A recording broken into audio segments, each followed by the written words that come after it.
Қайырлы күн, құрметті әріптестер. Бүгін мен сіздерге КТП-ны қалай жылдам жариялау керек екендігін көрсетемін. 1-тоқсанға арналған КТП-ны жариялау үшін өзіңіздің логин пароліңізбен күнделік кезекке кіресіздер. Одан кейін мектеп деген бөлімде журналдар деген таңдайсыз.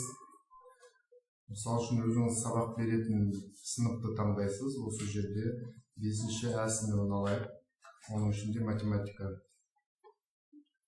Кіргеннен кейін осы жерде күнтізбелік жоспарлау деген бар. Сіздер осыған дейін күнтізбелік жоспарлауды осы жерге жазып жүрдіңіздер. Өздеріңіздің қолдарыңызда бекітілген КТП бар. Сол КТП-ға осы тақырыптар сай келеді, өйткені оны өздеріңіз жасадыңыздар. Енді осы күнтізбелік жоспарды біз қалай КТЖ-ға көшіретіндігін көрсетемін. КТЖ көшіру дегенді басамыз. Осы жерге оқу жылын таңдаймыз. Сыныпты таңдаймыз. Мысалы үшін біз 5-ші А сыныптағы КТЖ-ны 5-ші А сыныбына көшіргіміз келді. Сыныпты 5-ші А сынып таңдаймыз. Оқу тобын таңдаған кезде мұқият болу қажет. Осы жерде ағылшын, информатика тағы бөлінетін пәндерде осы жерде мұқият болу керек. 1-ші топ, 2-ші топ енгізген кезде. Одан кейін ұлдар мен қыздар бөлінетін технология пәндерінде, одан кейін үйде оқытатын негізгі топтар. Яғни үйде оқытатын болса, осы жерде сіз жалпы сынып емес, негізгі сынып дегенді таңдайсыз. Яғни ол негізгі сыныпқа жарияланатын КТП болады. Ал үйде оқытатын сыныптар үшін осы жерде үйде оқыту деген оқу тобын таңдауыңыз тура келеді. Егер сіздің тобыңызда үйде оқитын оқушы болмайтын болса, онда жалпы сынып дегенді мұғалімді таңдағаннан кейін көшіру деген батырманы басамыз. Міне көшірілді. КТЖ-ға өту деген батырманы басамыз.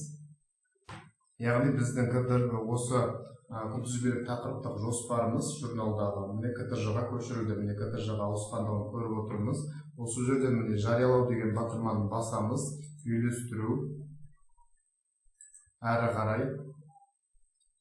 Галочканы қоямыз. Әрі қарай деген батырманы басамыз. Және үйлестіру деген батырманы басуымыз керек. Міне біздің КТЖ-мыз осы жерде үйлестірілді.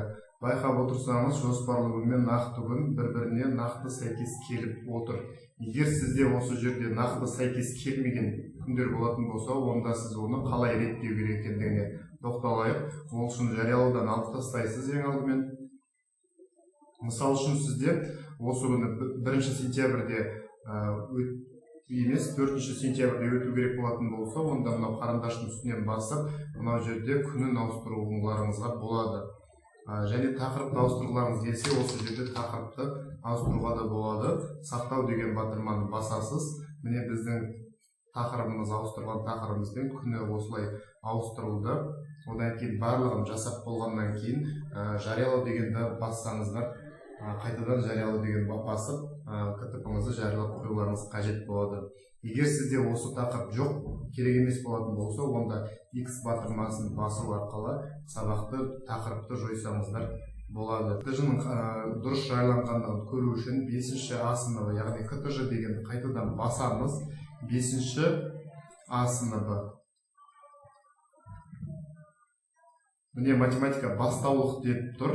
Осы бастаулық дегенді болмау керек, жарияланып тұру керек. Бұл бастаулық деген жасалынып жатыр деген сөз. Сондықтан да бұл егер КТП қате болатын болса, немесе осы КТП артық жарияланған болатын болса, онда X батырмасын басу арқылы бұл КТЖ-ны жоюларыңыз керек болады. Егер сізде жарияланған КТП болмаса, оны міндетті түрде жариялау керек. Мысалы үшін мына жерде ағылшын тілінде 1-2 топта КТЖ жарияланып тұр, ал мынау КТЖ уже бізде бастаулық, бұл артық. Сондықтан да бұны жоюымызға тура келеді.